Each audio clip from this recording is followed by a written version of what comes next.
छत्रपती संभाजीनगरच्या कन्नड तालुक्यातल्या हतनूर गावामध्ये पोळ्याच्या मिरवणुकीमध्ये अचानक एक बैलजोडी उधळली।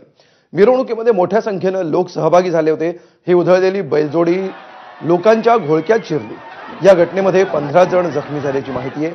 तर लातूरच्या खरोळा गावात सुद्धा मिरवणुकीदरम्यान फटाक्याच्या आवाजामुळे बैल उधळला। यामुळे एकच गोंधळ उडाला।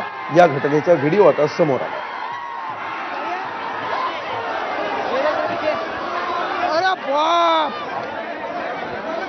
छत्रपती संभाजीनगर आणि लातूर या दोन्ही ठिकाणची हे दृश्य सध्या आपण पाहतो आहोत।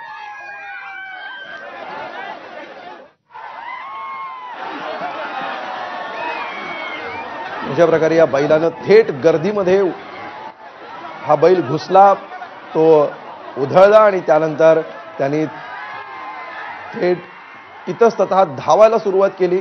त्यामुळे अनेक जण जखमी झालेले असल्याचं देखील सध्या चित्र आहे। तर लातूरमध्ये सुद्धा अशाच प्रकारे बैल उधळल्याचं दिसलं।